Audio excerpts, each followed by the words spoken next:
The whole team laughed when Leona Mercer stepped onto the Raven Point training ground with a medical bag that nearly swallowed her whole. To them, she was just a small female medic sent to patch wounds after the real fighters were done. Rhett Carver sealed it with a smirk. "Don't drop your kit, Doc." She didn't argue, didn't flinch. Then the real alarm went off. Leona set down her medical bag, picked up the rifle on the ground beside her, and the laughter died so fast it left nothing but silence. What exactly had she been hiding? If stories like this one resonate with you, the kind that go deeper than the surface, that show you something true about what people are capable of, hit subscribe. There's a lot more where this came from. Raven Point Naval Training Center sat at the edge of the Maine coastline, like something the land had tried to shake off and failed. The wind came in hard off the Atlantic, carrying salt and cold, and the kind of damp that worked its way into boots and stayed there. The training grounds were carved out of rock and packed earth obstacle courses that flooded at high tide, firing ranges where the fog rolled in without warning, and narrow paths along the cliff edge that had no railings, because nobody who trained here was supposed to need them. It was not a place that welcomed people. It was a place that sorted them. 2 miles offshore, visible on clear mornings, and swallowed by mist on every other, sat Breakwater Island. A slab of rock jutting out of the Atlantic, topped by a decommissioned lighthouse that the Navy had quietly retrofitted into a close-quarters combat simulation facility. The lighthouse's upper floors had been gutted and rebuilt as a multi-level training environment. Narrow corridors, blown-out windows, stairwells that doubled back on themselves. The lower structure served as temporary storage when needed. Currently, a package of military-grade communications equipment was sitting in the ground floor depot, waiting to be transferred to another unit later in the week. Standard logistics, a footnote in the base's operational brief that nobody paid particular attention to. A small security detail and 2 rotating technical staff kept watch on Breakwater around the clock. Routine assignment. Quiet posting. Leona Mercer arrived at Raven Point on a Tuesday morning when the fog was thick enough to taste. She was 27'5'4" and carried herself with the kind of stillness that people sometimes mistook for passivity. Her dark hair was pulled back tight. Her uniform was pressed.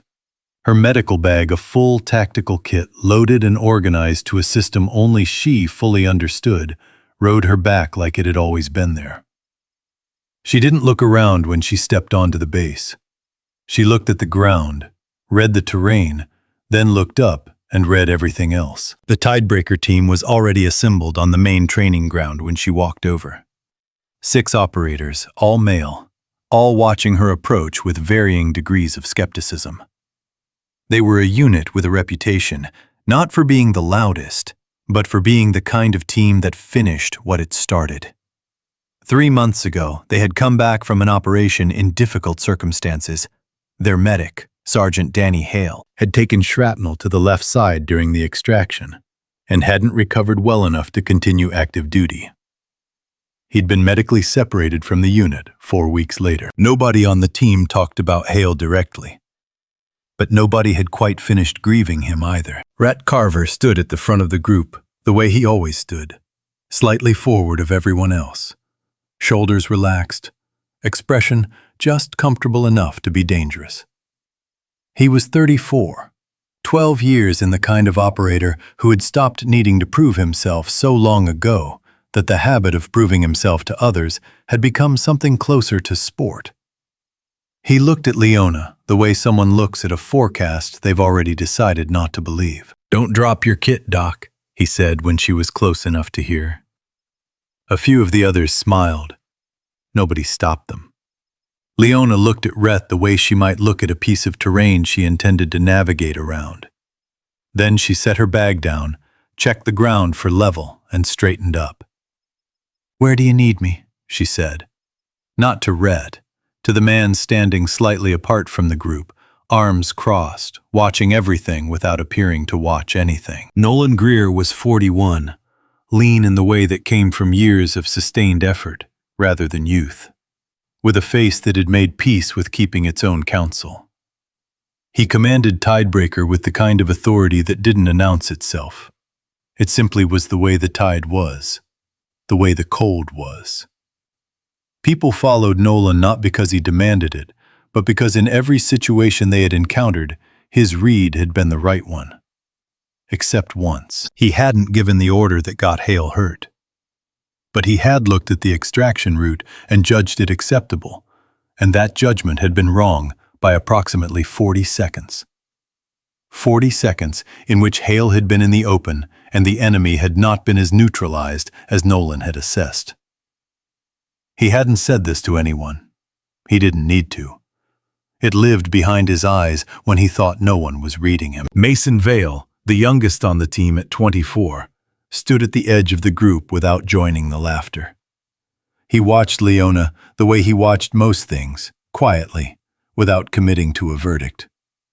He had learned early that the space between Rhett's certainty and actual fact was sometimes wider than it looked. Nolan had requested Leona's file the day her assignment came through. What came back was partial her medical qualifications, her fitness scores, 2 commendations for field performance in joint training exercises. Clean, solid, unremarkable on the surface. What was remarkable was what wasn't in the file. A gap of 14 months between her early service record and her medical training enrollment. A reference number linking to a secondary file he didn't have clearance to open. And a single annotation, unsigned, that read, "Candidate withdrew from advanced program voluntarily. Performance metrics at time of withdrawal exceptional. Advanced program." Not specified which one. Nolan had looked at that annotation for a long time. "Welcome to Raven Point," he said. "We run the fitness and casualty evaluation at 0800. You're in it." "Understood," Leona said. The evaluation was designed to find the breaking point. Full kit, full weight, wet sand the cargo wall, the flooded tunnel, and at the end of it, a simulated casualty.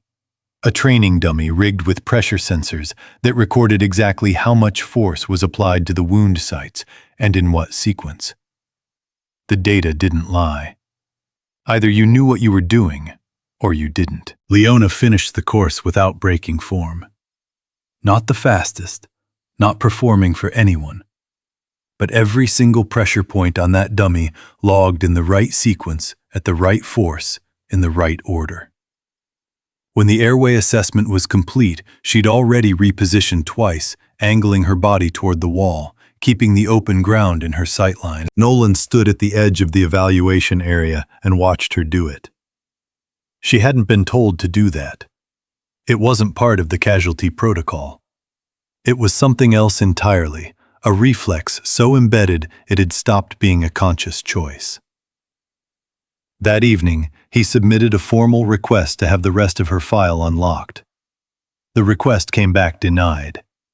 Insufficient clearance level. The file denial sat in Nolan's inbox like a question he wasn't allowed to ask out loud. He let it go. There were more immediate things to manage. Namely, the fact that by the end of Leona's first full day at Raven Point, the story of the locked file had already made its way through the team. Nolan hadn't shared it. These things moved on their own in a unit this small through half-overheard conversations, and the particular attention operators paid to anything that didn't add up cleanly. Rhett had heard it by dinner. By the following morning, he'd made up his mind about what it meant. "Someone inflated her record," he told Mason, loudly enough that 2 other team members could hear. "Happens. Some admin clerk pulls the wrong name, attaches the wrong scores. Bureaucratic error. Doesn't mean anything." Mason didn't respond. He kept his thoughts to himself and watched Leona the way he watched most things, quietly, without committing to a verdict. Rhett decided the matter needed settling. He found Leona at the equipment cage after the morning brief, running a gear check on her kit with the focused efficiency of someone who did it the same way every time. Heard your name came up in the marksmanship files, he said, leaning against the cage door. Advanced program. Care to elaborate? Leona didn't look up from the kit. No.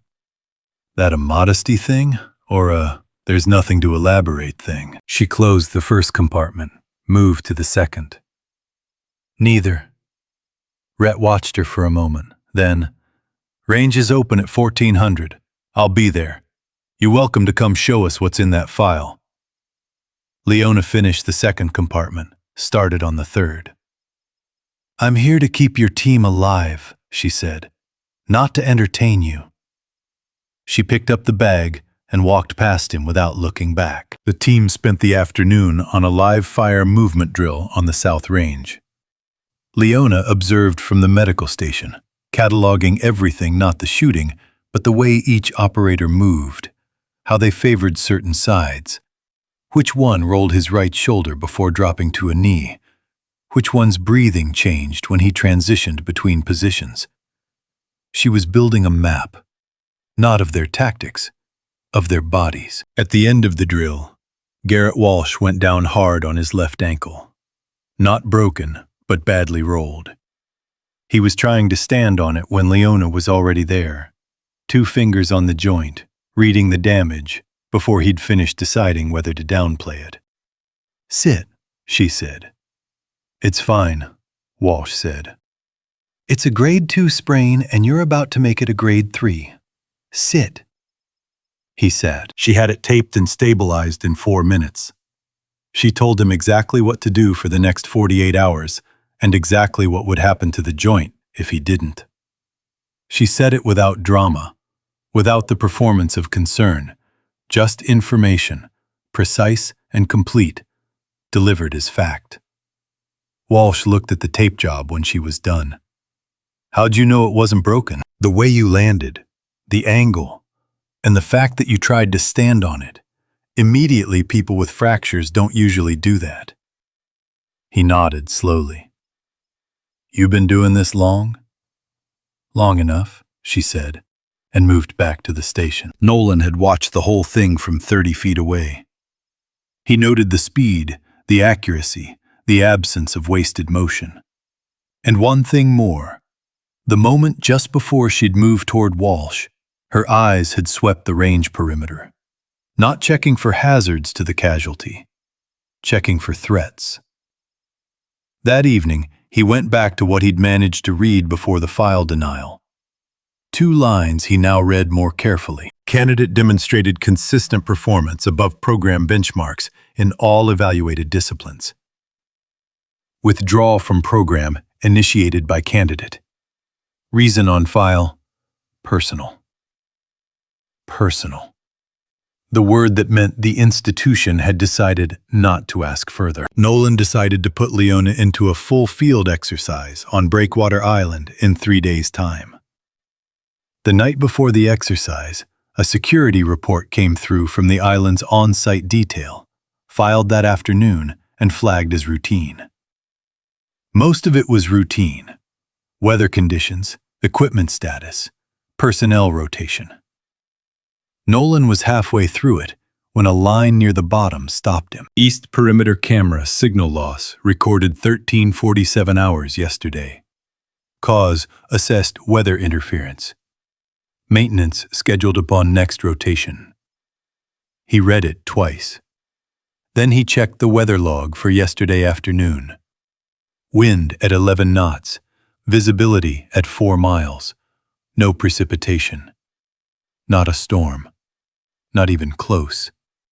He sat with that for a long moment. The kind of moment where a careful man files something under probably nothing and moves on. Because there was no actionable information. Yet no pattern, no confirmation. Just an anomaly. Equipment failed all the time on Breakwater. The island took a beating. He set the report aside, told himself he would follow up after the exercise, and picked up the operational brief for the following morning. He didn't mention it to the team. There was no reason to, not yet. He was wrong about that.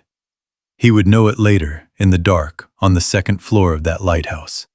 And the knowing would sit in his chest for a long time. Leona was still awake when Nolan knocked on her door at 2100. She'd been studying the breakwater layout, the architectural schematic included in the exercise brief, looking for the things that mattered and the things that could become problems. Entry points, bottlenecks, the stairwell that doubled back on the second floor, the ground-level depot with its single exterior door, the east perimeter where the layout showed the location of the external camera housing. She didn't know the camera there had gone dark.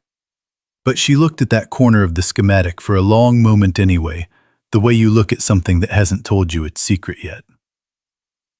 She folded the schematic when she heard the knock, opened the door.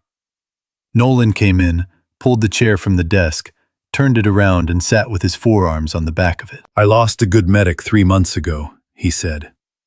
"Not because he wasn't capable, because the extraction window was tighter than I calculated, and he was in the open 4 seconds longer than he should have been." He paused. 4 seconds. Leona said nothing. She sat on the edge of the bunk and let him talk. "I've been running this team for 6 years, Nolan continued. "I've made 2 mistakes that I know about. That was one of them." He looked at her directly. "I need to know I can trust you. Not whether you can shoot, not whether you can run the course. Whether when the moment comes, you won't freeze." The silence stretched for several seconds. "Yes," Leona said. One word. No elaboration, no qualification. Just the word placed in the space between them, like something solid. Nolan studied her for a moment longer. Then he nodded once, stood replaced the chair. 0600 muster. Boat leaves at 0630. He was at the door when Leona spoke. "The medic you lost," she said. "Hale." Nolan stopped. "I read the unit history when I got the assignment," she said. "I know he's why this team doesn't trust me. I'm not asking them to. I'm asking them to let me do my job." She paused. "I'll earn the rest." Nolan stood in the doorway for a moment without turning around. Then, "That's the right answer." He left. Leona sat alone in the quiet. She looked at the breakwater schematic one more time, then folded it, placed it in her kit, and turned off the light. She didn't sleep for a while. Not because she was afraid of tomorrow, but because she knew with the certainty of someone who had been in enough hard situations to recognize the feeling that tomorrow was not going to go the way anyone planned. She'd learned to trust that feeling. It had kept her alive. Breakwater Island looked different from the water than it did on a schematic. The schematic gave you dimensions and distances. The island gave you the smell of wet rock and diesel. The sound of waves hitting the base of the lighthouse, hard enough to vibrate through the hull of the boat. And the particular quality of silence that existed in places where human presence was always temporary. And the landscape knew it. The lighthouse rose from the island's center. A white tower gone gray with salt and years. Its upper sections retrofitted with plywood boarding and tactical rigging that made it look like a building that couldn't decide what it was anymore. The surrounding structures were low and functional. A generator shed, a storage depot with a heavy steel door, a covered walkway connecting the main tower to the equipment room on the east side. The Tidebreaker team came ashore at 700 in 2 groups through the fog that sat over the island's northern approach. Full kit. The objective was straightforward on paper. Infiltrate, locate, and extract. A simulated high-value target. Evacuate simulated casualties. Exfil via the northern landing by 900. Rhett moved at the front of the primary element with the ease of someone who had done this in worse places. He set a pace that was slightly too fast for comfort. Not fast enough to be called out, but fast enough to put pressure on anyone who wasn't entirely sure of themselves. Leona matched it without comment. She moved third in the stack behind Rhett and Walsh. The medical bag adjusted tight against her back. She tracked the spacing between team members, noted the corners before they reached them, kept her breathing steady and her footfall quiet on the concrete floor. Rhett glanced back at her once in the first interior corridor. She met his eyes without expression, and he turned back around. The first floor cleared without incident. The simulated target was located and tagged at 0718, ahead of schedule. Then Mason went down. It was part of the exercise script, a simulated IED strike on the third-floor landing, triggered remotely by the coordinator. Mason took his assigned casualty role seriously, dropping to the floor with his left leg folded under him at the scenario-specified angle. Leona was moving before the echo finished. She came up the stairwell fast, cleared the landing with her eyes before she cleared it with her body, and was beside Mason in 3 seconds. Her hands were already reading the injury, simulated penetrating wound to the lower left leg. Tourniquet, indicated, airway clear, no secondary injuries. "Tourniquet, high and tight," she said.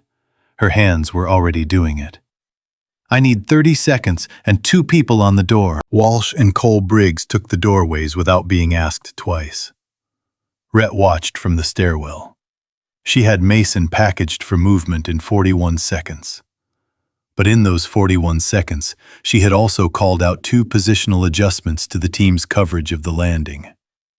Not suggestions, not requests. Information delivered with the flat certainty of someone who had already calculated the angles and found the gaps. Rhett hadn't asked for that. Neither had Nolan. But both of them adjusted without thinking, which meant the adjustments had been correct. Which meant she had read the space faster and more accurately than either of them. Rhett said nothing about it, but he stopped manufacturing reasons to check on her pace. Nolan moved up alongside Leona as they prepared to move Mason to the exfil point. "What's your read on the west corridor?" She answered without hesitation. "Blind corner at the junction. If there's a second contact element in the script, that's where they'll put it. I'd send 1 person through, high 1, low. Don't bunch up at the turn." Nolan looked at her for a moment. "That's not in the exercise brief." "No," she said, "but it's what I'd do." He adjusted the movement order for the west corridor approach. The corridor was clear, but Walsh, who had been in the adjusted position when they made the turn, told Briggs afterward that if there had been someone at that junction, the new formation would have had the angle, and the old one wouldn't have. "She's good at reading rooms," Briggs said. "She's good at a lot of things," Walsh said. Rhett, for his part, had gone quiet, in a way that was different from his usual quiet. Not the quiet of a man conserving energy between performances. The quiet of a man privately revising an estimate he'd been confident in and not yet ready to admit the revision out loud. The exercise was 40 minutes from completion. Nobody knew it was about to stop being an exercise. The explosion came from below. Not the theatrical crack of the exercise charges. Everyone on the team knew that sound by now. This was lower, heavier, the kind of sound that moved through the floor and into the soles of boots before it reached the ears. A pressure wave, not a flash. The lights went out 2 seconds later. Not the exercise coordinator cutting the panel on a script, the generator. The whole building went dark at once, absolute, immediate, with no ambient light to soften it. For approximately 3 seconds, nobody moved. Then Nolan's voice came through the team net, flat and controlled. "That was not part of the exercise. Sound off." They sounded off, all present. But the net was already degrading the signal, bouncing badly off the stone walls, with the communications relay running on the same power grid that had just failed. Nolan was on the upper floor with Briggs and a team member named Tate. Rhett, Walsh, Leona, and Mason were on the second-floor landing. Then the shooting started. It came from the ground level. 2 weapons, maybe 3, moving through the depot corridor below. Not simunition. The sound was wrong. Too sharp. Too real. Red identified it in under a second and had his weapon up before the second burst finished. "Contact ground floor," he said into the net. "Live fire. This is not the exercise." Nolan's response was partially lost to interference. What came through was fragmented enough to convey that he was cut off from their position, that backup was being called from the mainland. Walsh moved to the stairwell door and held it. Leona looked at Mason, who had already dropped the casualty performance and was on his feet running calculations very fast. Then the secondary explosion hit, smaller than the first, coming from the east side of the building. The exterior door to the equipment room being forced. Whoever was below had come in through the ground-level depot and was now moving to flank. They knew the building's layout. They had known the east camera was down. The two facts connected themselves in Nolan's mind 3 floors above, in the dark, and the weight of the security report he'd filed under probably nothing landed on him all at once. He had seen the signal. He had not acted on it. And now his team was in contact on the 2nd floor, and he could not get to them. He filed that away, not dismissed, not forgiven, and focused on getting down. A burst of fire raked the stairwell window. Glass came in. Mason dropped and caught a fragment across the outside of his right calf. Not deep, but bleeding immediately and fast. Leona was beside him before he hit the floor. "Stay down." She got her hands on the leg, assessed the laceration in the dark by touch. 6 centimeters, maybe 7. Muscle involvement. No arterial bleed, but enough blood loss to matter if it wasn't controlled. She pulled her kit open by memory, by the system she had built and maintained for exactly this kind of darkness. "Mercer." Rhett's voice low and tight. "You need to move. This position is too exposed." "Give me 90 seconds, she said. "We don't have 90 seconds. "Then cover the stairwell for 90 seconds. Rhett held the stairwell. Walsh held the door. Leona worked. She had the bleeding controlled in 70 seconds. She told Mason what she'd done and what he could and couldn't do on the leg, short sentences, no wasted words. He nodded. He could move carefully with support. Doug Reeves, the security contractor from the ground floor detail, had been dragged to the 2nd floor landing by Walsh in the first minutes of the contact. Already hit once in the shoulder, losing blood steadily. Leona moved to him next. The shoulder wound was serious. She stabilized it as much as she could in the dark, in the noise, with rounds still being exchanged below. Rhett watched her work. He had been in enough situations to recognize the difference between someone performing competence and someone who simply was competent. The difference lived in the hands, in the absence of hesitation, in the way the body committed fully to each action without reserving any part of itself for doubt. Leona's hands did not hesitate. They moved from task to task with the efficiency of a system running exactly as designed. He revised his estimate. Further this time. Through the degraded net, Nolan's voice came back clearer for a moment. "Rhett, I cannot get to your position. East stairwell is compromised. Hold for 8 minutes. Backup is inbound from the mainland." 8 minutes. Rhett counted the rounds he had left. Not enough for 8 minutes of sustained contact if the ground floor element pushed up. Then he heard footsteps on the service stairwell. The service stairwell was on the south side of the building, a secondary access route connecting the ground floor directly to the 2nd floor landing via a route that bypassed the main stairwell entirely. Rhett had no angle on it. Walsh had no angle on it. The door to the service stairwell was 6 feet from where Leona was working on Reeves. Rhett turned. "Mercer." "I hear it," she said. She didn't look up from Reeves immediately. She finished the pressure application she was in the middle of 2 more seconds, because stopping it halfway would undo everything she'd done. And then she looked up. The rifle was on the floor 4 feet away. It had been there since Walsh dropped it when he dragged Reeves up the stairs.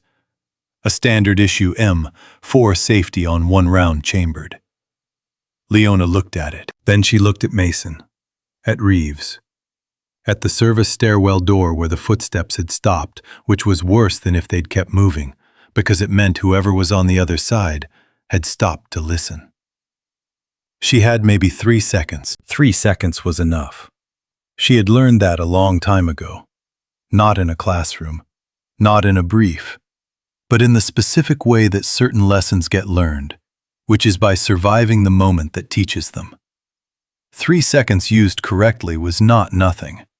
3 seconds was the difference between the situation controlling you and you controlling the situation. She placed both hands flat on Reeves' shoulder wound, applied the final pressure point, and looked at Mason.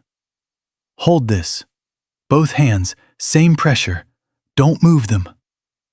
Mason's hands replaced hers without hesitation. Leona stood up, crossed 4 feet of concrete floor, and picked up the M4. The way she picked it up was what stopped Rhett cold. Not the fact of it. He had already processed.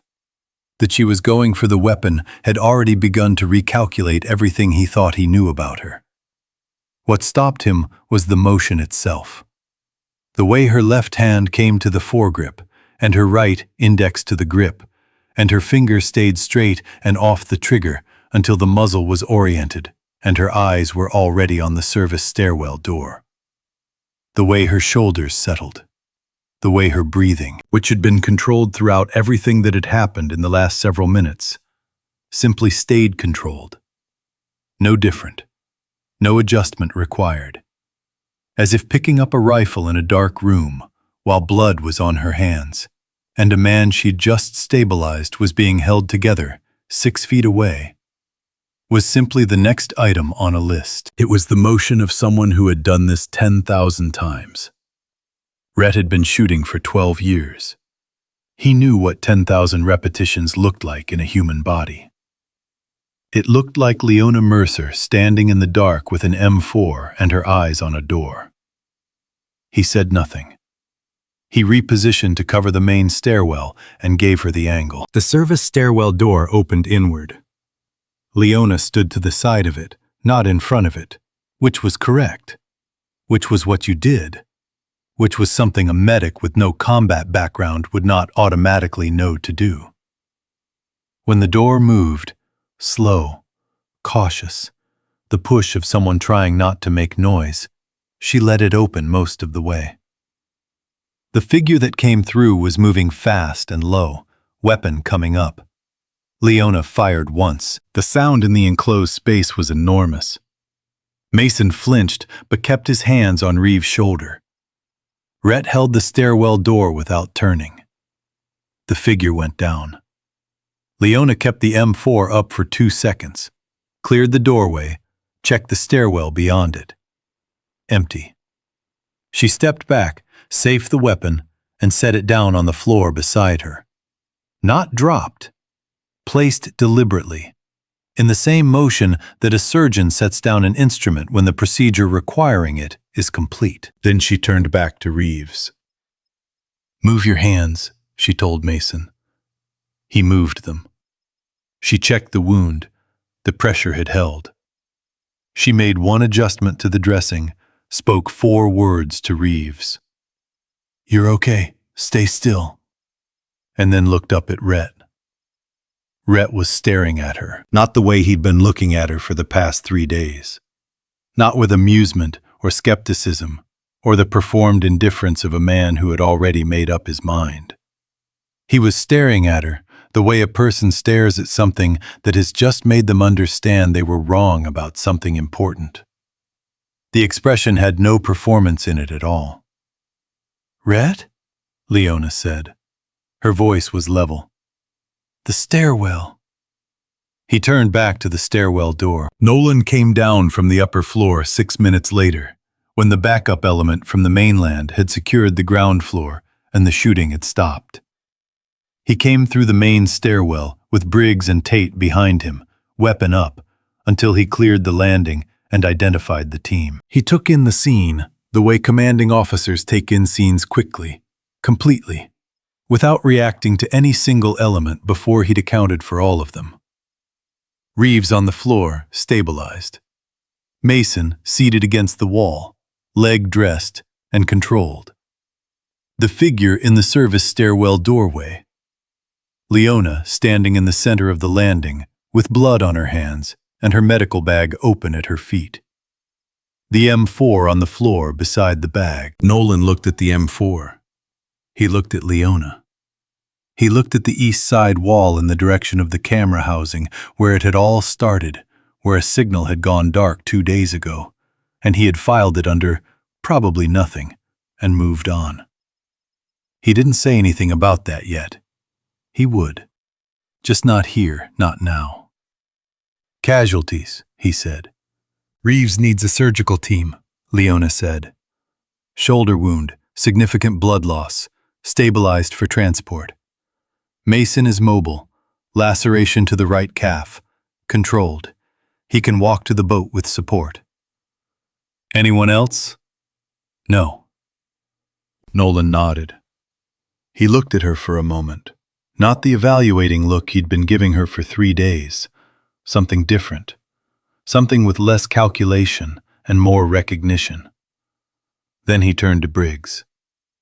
Get the stretcher from the depot. We're moving Reeves in 4 minutes. Briggs went. Rhett was still at the stairwell door. Nolan moved up beside him, and for a moment both men stood looking at the landing, at Leona already crouched back down beside Reeves, monitoring, adjusting, doing the job she had come here to do. She held the position, Rhett said. Yes, Nolan said. She picked up the weapon like she'd been carrying one her whole life. I know. Rhett was quiet for a moment. Why did she stop?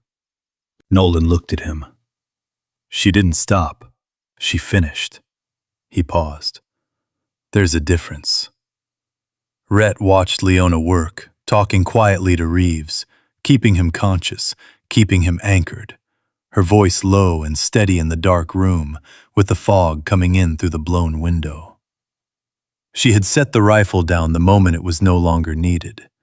She had picked up the medical bag before anyone else had finished processing what had just happened. I had her wrong, Rhett said. Nolan didn't answer.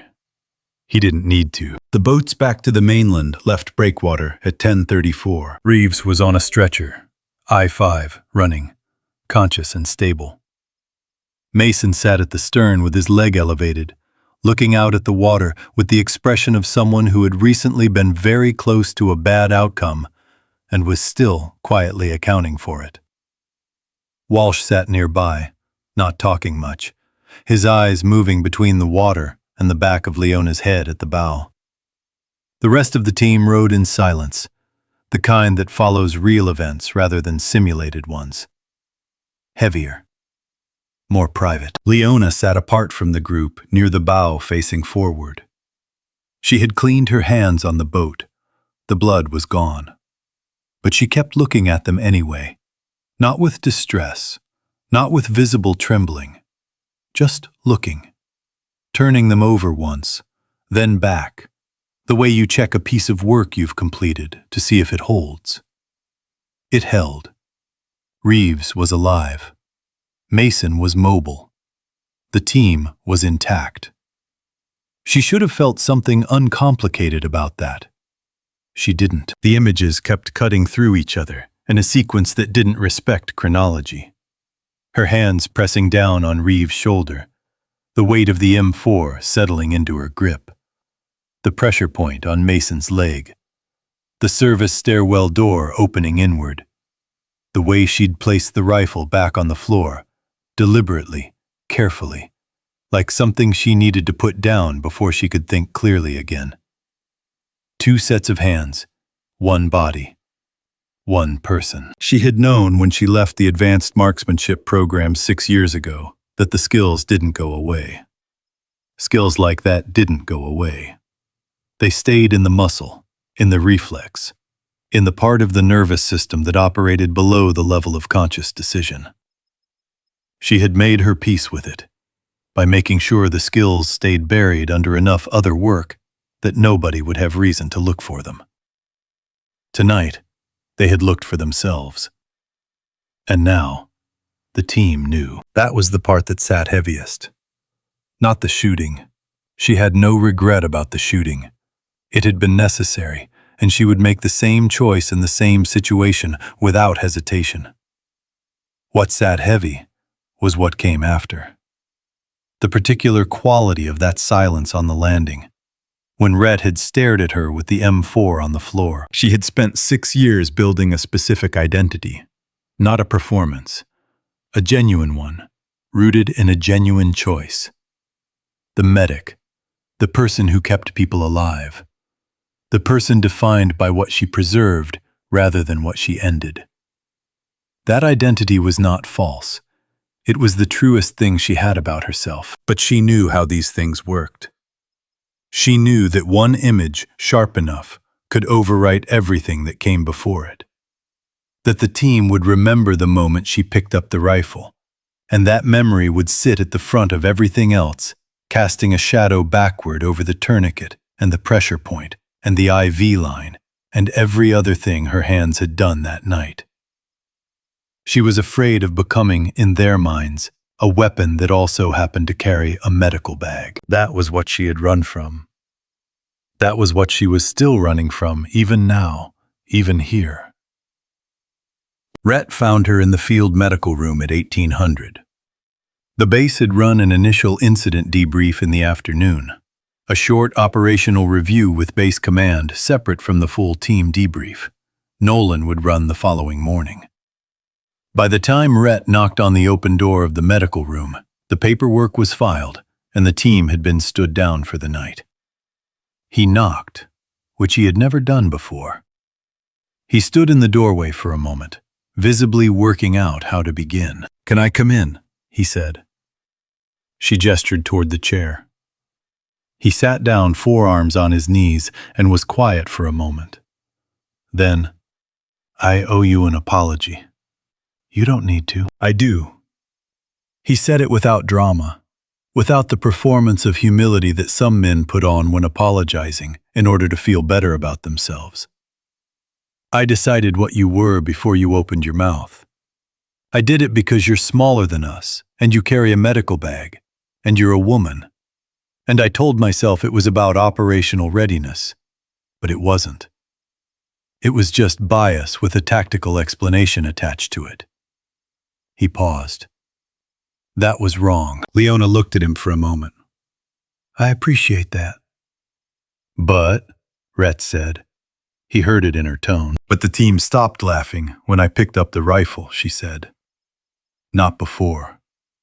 Not when I stabilized Mason in 41 seconds. Not when I called the positional adjustments on the landing. Not when I kept Reeves alive in the dark with rounds coming through the window." She held his gaze. "If I had never touched that rifle, if tonight had gone differently and I had only done what I came here to do, would you have gotten there eventually? Or would I still be the medic you tolerate because regulations say you have to?" The question sat in the room. Rhett didn't answer immediately. He sat with it. She had no use for the fast answer constructed to sound right rather than be right. She wanted the real one, even if it cost him something to give it. "I don't know," he said finally. "I'd like to say yes. I don't know." "That's the honest answer," she said. "It's not a good one." "No," she agreed. "But it's the one I can work with." Something in his expression settled, like a thing held in tension had finally been allowed to find its actual position. "What do you need from the team going forward?" Leona considered the question. "Do your job. Let me do mine. Don't make me prove I'm worth the space I take up every time something changes." Rhett nodded slowly. "And Rhett," she waited until he looked at her directly. Don't remember me for the rifle. Remember me for what I did before and after it. He held her gaze. I'll try, he said. It was not the answer she wanted, but it was the honest one. And sometimes honest was enough to start with. Nolan called the full team debrief for 0800 the following morning. He ran it the way he ran everything, without excess, without theater, beginning at the beginning and moving forward in sequence. He laid out what had happened on Breakwater in the order it had happened. The exercise, the incursion, the response, the outcome.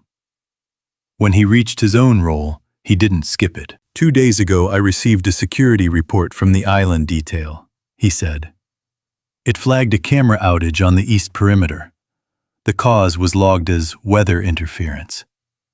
I checked the weather log, found no conditions to support that explanation, and filed it as a probable equipment fault. I did not escalate it, did not delay the exercise, and did not add additional security coordination before we went in. He paused. That was an error in judgment. The outage was reconnaissance, not equipment failure. The incursion team had been on the island before we arrived. I missed the indicator and moved forward anyway. He looked around the table. I'm telling you this because this team operates on accurate information, including accurate information about where our decision-making fell short. The room was quiet. What Mercer demonstrated last night was not a surprise to me, he continued. It was a confirmation.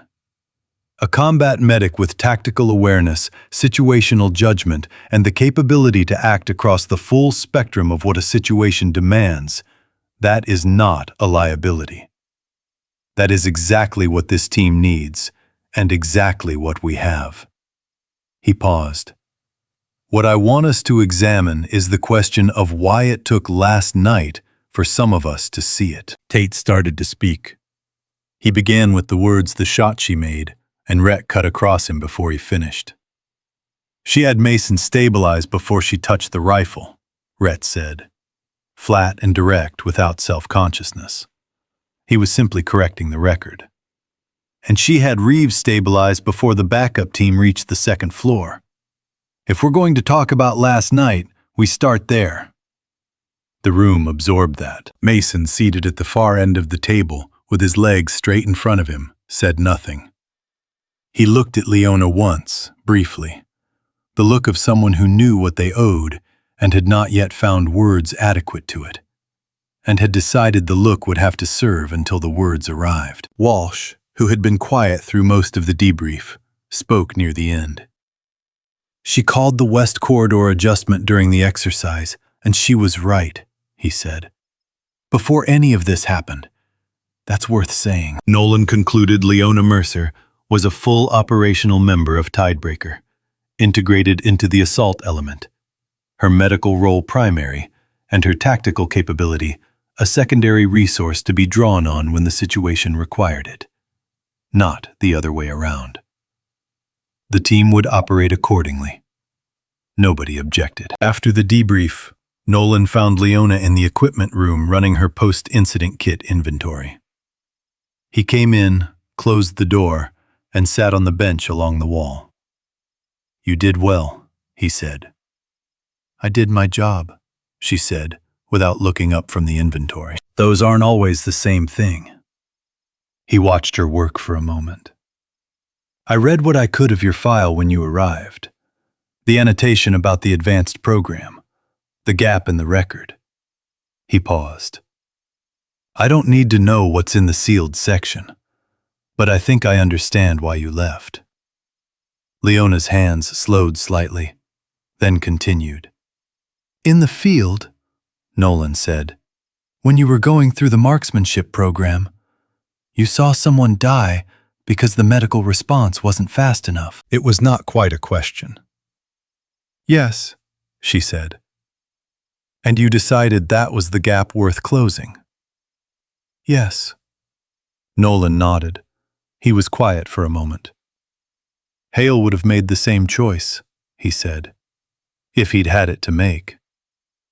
He said it not as a comparison, but as a statement of fact, the kind that costs something to say out loud. He always said the hardest part of this job wasn't the shooting. It was getting to the person who needed you before the shooting made it impossible. Leona stopped the inventory. She looked at Nolan directly for the first time in the conversation.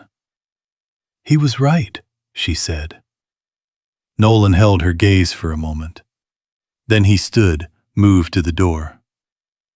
"Assignment comes through next week. Humanitarian operation, island location complicated by local armed presence. It'll be real." He paused. "I'll need your assessment of the casualty extraction routes before we brief the team." "You'll have it," Leona said. He left. She stood alone in the equipment room for a moment, her hand resting on the open medical bag. The inventory was half done. She looked at the contents, the tourniquets, the hemostatic gauze, the airway kit, the IV supplies. Everything in its designated place, everything ready. She closed the bag, picked it up, and went back to work. 3 weeks later, the Tidebreaker team boarded a CH-47 at 0530 for the humanitarian operation. The target area was a cluster of islands 400 miles south where a Category 3 storm had made landfall 6 days earlier and left behind a situation complicated by geography, damaged infrastructure, and 2 local armed factions whose relationship with outside assistance was unpredictable at best. Nobody laughed when Leona walked up the ramp. Rhett checked her position in the formation without being asked. Not managing her, not supervising her, simply making sure she was where she needed to be. The way he made sure every team member was where they needed to be. The small, automatic extension of professional regard. Nolan, running the pre-departure check, paused when he reached Leona and asked for her read on the primary landing zone's casualty collection point. She gave it to him in 40 seconds. He incorporated it into the final brief without comment, the way you incorporate information from a source you trust. Walsh sat 2 seats down from her. Equipment checked, ready. He caught her eye once before the ramp came up and gave her the same nod he'd give any team member before a mission. No more, no less. Exactly what it should be. Mason handed her something as she took her seat. A folded square of olive drab fabric, worn at the edges, clearly cut from a larger piece. She opened it. Written on the inside in black marker, in handwriting that was careful rather than neat. The person who put the bag down to save us then picked it up to keep us alive. She folded it and put it in the left chest pocket of her jacket against her sternum. The ramp came up. The rotors built to speed. Outside the small porthole window, the main coastline fell away beneath the fog. Rhett, seated across from her, met her eyes across the bay of the helicopter. No smirk, no performance. Just a nod, the kind that passed between people who had been through something real together and had come out the other side with an honest accounting of each other. Leona nodded back. She rested one hand on the medical bag at her feet. Beside it, secured in the rack, was a rifle. Not a symbol, not a statement. Just a tool, one of 2 she carried. The second one she hoped she wouldn't need. The first one she would reach for without hesitation the moment someone needed her to. She had stopped trying to choose between them. They had always been in service of the same thing. The helicopter banked south over the Atlantic, and Leona Mercer, combat medic of Team Tidebreaker, looked out at the gray water below and felt for the first time in longer than she could easily measure, entirely like herself. There's something in Leona's story that goes beyond a military setting, beyond rifles and medical bags and dark rooms on a remote island. It's about the parts of ourselves we've hidden because we were afraid of being misunderstood. The skills we downplayed because we didn't want to be reduced to them. The identity we protected so carefully that we almost lost sight of how whole we actually were. Leona didn't have to choose between healer and fighter. She never did. She just needed a moment brutal enough to stop pretending the choice existed.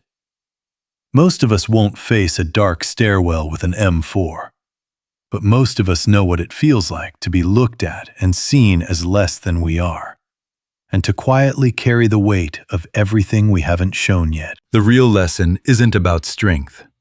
It's about wholeness. About trusting that everything you are, used in service of something good, is not a contradiction. It's a gift. If this story stayed with you, if it made you think about someone you've underestimated, or a version of yourself you've kept quiet, then this channel is built for you. We tell stories like this one every week. Stories about people who surprised everyone, including themselves. Hit subscribe, and we'll see you in the next one.